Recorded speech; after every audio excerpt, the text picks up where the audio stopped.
Good morning, everybody. I am live from the Westin Bonaventure Hotel where I have been staying since Monday with my friend Anna. We've been staying here for the United States Access Board quarterly meetings, which I am a public member of. So we just wanted to come. I know you have watched the journey all week, but we wanted to kind of come live and do a little bit of wrap up. Anna, tell everybody who you are. Hi everybody, I'm Anna. I'm Tina's friend and also her PCA. I came here to enjoy and see what it's like to hang back and learn more about disability rights, what the California state is doing, and just listen in as a person who just wants to learn more about disability access. Yeah, it has been a great week. We traveled on Monday. Monday was a long day of traveling, obviously coming from the East Coast to the West Coast. I think I'm still just about on West Coast time now. It's time to head back east today. So we had come in on Monday. We have done a few things, got unpacked, got situated, and then our meeting started. Every morning we were downstairs, dressed and ready, and on the buses by 8 a.m. every morning. And we were coming back somewhere between 6 and 8 o'clock at night each and every day. Monday, we started off with a board meeting where we had in LA, and then we had a town hall meeting where we invited guests from all over Los Angeles to raise their concerns about disability in Los Angeles. What did you think about all of that? I thought it was pretty cool. I thought it was amazing to see individuals with disabilities on the team. A little bit overwhelming. I can only imagine what it must be like to be on the Access Board. Yeah, it's really cool. And just in case you don't know a little bit about the Access Board, we are made up of 25 members. 13 of us are public members. I am a public member who was appointed by the president. And the other members are from Commerce and the Department of Justice and all the different departments, the federal agencies across the board to make up the United States Access Board. So many of us have disabilities, and then we have the staff involved as well. I believe there are 30 staff members as well. So a lot of us traveled. I want to say there was 25 of us altogether this week, something like that. We had 4 buses that we had to load up and unload. We've had people from across the spectrum, whether we were wheelchair users, scooter users, people with that were blind or deaf or hard of hearing or some kind of disability. And it was incredible to journey around. Monday, my biggest takeaway from Monday was all the amazing advocates from across LA coming to speak up. I mean, the room was filled. We had this huge room and it was filled of advocates of disabilities across the board. I thought that was kind of cool. Yeah, it was incredible to have that town hall meeting and just be part of that community who is speaking up and talking more about what could be a solution for the future of LA. Yeah. And just so you know, the Access Board, we were here in listening mode, not here to fix anything, here to hear their concerns and see how we can fix them or try to help down the road. But we were in listening capacity only this week. So Monday commenced. We had a great time. We had some networking when we came back to the hotel, you know, for all of us who didn't get to see each other on Monday. We got to catch up on Tuesday. So Tuesday we went to Paramount, the Academy. I got to thank the Academy for having us. It was kind of cool. We got to go to the Academy and listen to creators and directors and actors and writers across the board about disability inclusion and what it means to them. And I'll tell you, I'll give these brave souls a lot of credit of what they go through in an industry where they're not fully accepted and they're scratching, kicking, and biting into their way in, and they're making great moves. And then to be in a room with like Jim Lebrecht, who created Crip Camp, and so many others, and Alan Toy, who was in MASH, and so many others. I got to meet Nick Novinsky. I always say his name wrong, but Nick is awesome, and we're going to work together going down the road. But it was a long day of meetings and hearing everybody's voices, but it was so cool to be in that room, to be at the Academy, to be among amazing people making a big difference for our community. How'd you think about that, Anna? the meeting with all the actors and creatives, Yeah. I thought it was the coolest thing. I really enjoyed listening to the stories, and they were actually really heartbreaking to listen to. Um, I mean, the entertainment industry is very difficult for even an able-bodied person, and then when you add disability into the mixture, it's even more difficult. Yeah. So just listening to the stories was interesting, and also their vulnerability to open up meant a lot to us. Yeah. I think. It was, like I said, it was incredible. I knew of some of the issues, but I'm not in that industry, so it was, tough to hear, but very important conversation to have, and that's why we're here.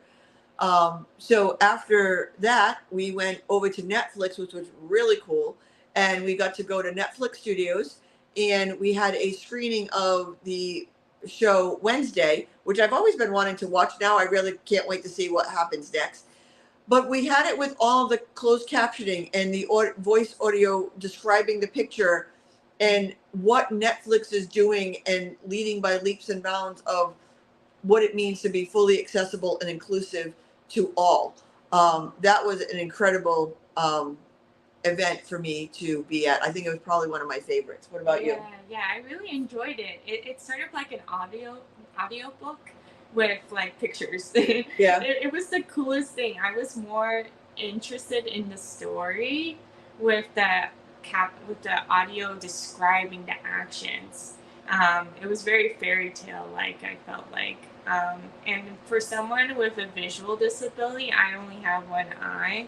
I get pretty tired easily looking at the TV screen. So just having that audible context describing what's been going on in the scene is just really powerful and so helpful. It was incredible for somebody. I'm blessed. I don't need any of that.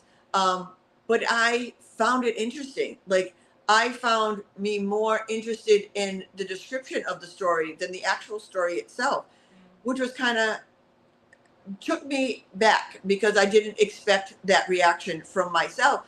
But I can see me when I'm around my house and I'm doing different things and I have my TV on. I can always hear it, but I can not always see it from every room that I'm in. So this keeps me in the story and I can get done what I need to get done and still have the movie on and not miss a beat. So that was really cool to me, to have that for something that I would never think to use. But I think I might use it more and more often now that I know it's available and I know how well it's done.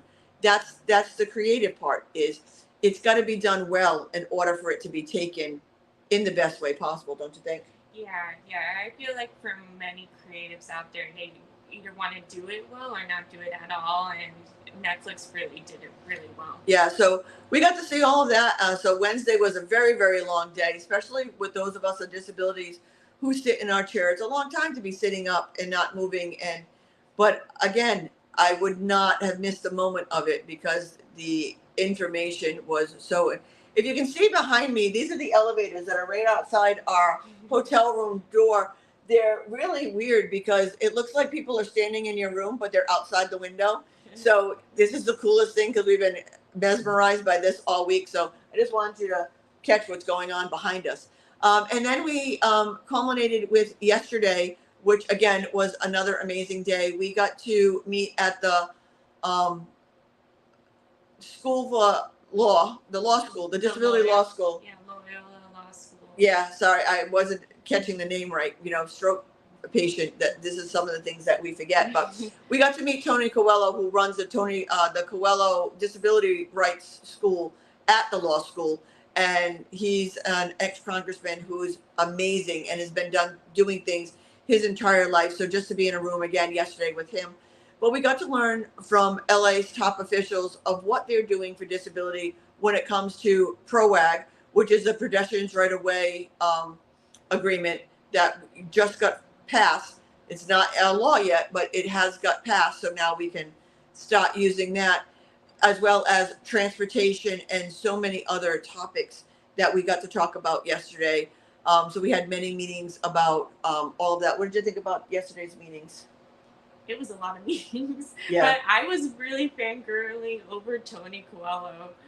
He shared his story, and I thought it really resonated with my own. So for officials to share their testimony about their disability, I was like, this is so relatable. I wish more people did this. Yeah, and if you don't know Tony Coelho's story, please go and look it up, because I'm telling you, he's an amazing man. Tony Coelho has epilepsy, and he wanted a different path to his life. He wanted to be a priest and was told at the time that he couldn't be because of the epilepsy.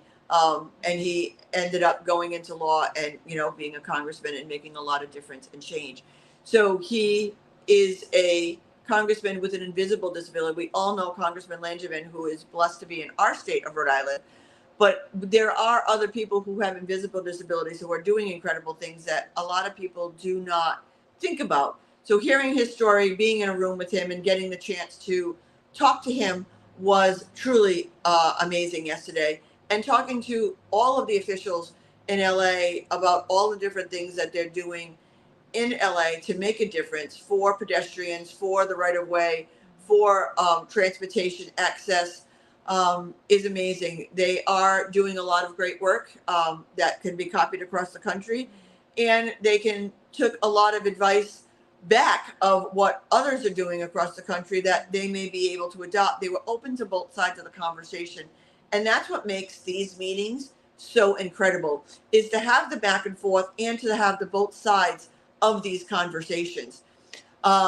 We ended our day yesterday with one of the coolest events. Is we got to walk a portion of the routes that the pedestrians will take for the 2028 Olympics and Paralympics that will be hosted right here in LA, right where we are. So we got to see some of the venues. We got to see the Civic Center. We got to see, they've been 11 years going, and they got 4 more years to go, to some of the changes to their transportation, to their trains, to their buses, because it's going to be a no parking. You're going to have to come in by other modes of transportation and get dropped off at the venues. There'll be no parking at any of the venues in the 2028 Olympics. So that was really cool to have a hands-on experience of where the 2028 Olympics are going to be right here in the USA, out here in LA. It was really cool. What did you think of that experience? Yeah, I really liked the little field trip that we took. I don't know how much I can share about the Olympics since they're still working on it, but I am so amazed that they really are thinking about disability and access with the Olympics and what they are trying to consider to be as an accessible space for all. So with the Olympics and Paralympics, I'm just honestly really excited for California to take this leap to make I'm excited. Yeah, I definitely really would love to be here for part of that. But yeah, with the Olympics and the Paralympics going hand in hand, you need to expect for everybody. And I want to see, as a disability person, I want to see the regular Olympics as well. So they're guesstimating 5 million people will have a ticket to the events, and then the many, many millions more who just want to be in the area, in the site, and around all of the excitement that's going to be around LA at the time. So with all of that influx of people coming here, they have to change. But one of their biggest points are, and I won't give away a lot of, but one of their biggest points is the money that they're spending to make the Olympics possible is to be long lasting and stay and for disability. So they're taking that into account from the beginning and making it where it's important across the board for something that's sustainable, for something that's going to stay, and the right thing to do in the end. Yeah, and also getting to meet some incredible para athletes too. Like yesterday, I got to meet Candace Coleman, who is a 14 medalist in the Paralympics. She was incredible. So we got to meet some cool people. We got to do some exciting stuff. We heard a lot of incredible conversation over the last 4 days. And now today we are all packed up and ready to head to the airport because we have a long journey home. I think we have an hour to the airport, then a 6-hour flight, and then an hour and 20 minutes to my house, another hour to her house. And we both live in Rhode Island. So we have a very long day of traveling today. So we're looking good. That's why we wanted to do this morning, because by the end of the day, it won't be so great. But what a great adventure. I can't be blessed enough to be appointed by the president onto the United States Access Board, to be with these 25 other individuals that get to do and see and hear and be part of real change in America. And I'm so excited for that opportunity. And because I'm disabled and I need a PCA, and I got to be with me, and it was just the coolest thing, because I got to watch through her eyes, being part of this for the first time, being with me. It was really incredible journey that we both got to have together. Any final words you'd like to say? I would say I feel like the overall landscape of America is shifting for sure. I'm excited that the Olympics are coming. I feel like any progress towards making changes to accessible spaces will be life lasting. So I would say take the risk towards making accessible spaces, because they're very opportunistic. Absolutely. And what I'd like to say to everybody is join RAMP. Real Access Motivates Progress. www.rampisinclusion.org, and join the fight with us. We do it in a positive way. We do it from a different lens than most, and we're making success. We're making changes. We get to have these incredible opportunities to make real change, so you can be part of this, because you don't know that disability is the largest minority in the world, and it's the only minority that anybody can join at any time. So help us make the world accessible before you or a loved one needs the accommodation. It doesn't take that much to make the accommodations, but it makes all the difference in the world for the person you're making the accommodation for. So as I always say, don't just sit there, make a difference. And I can't wait to see all of my people back in Rhode Island to, talk more in depth on some of this, but to get back to work, to RAMP. I've had a week off of RAMP. So to get back to work of RAMP and to make real change and to continue our advocacy of making more and more spaces fully accessible. Have a great day. We'll see you on the East Coast soon. Bye, everybody.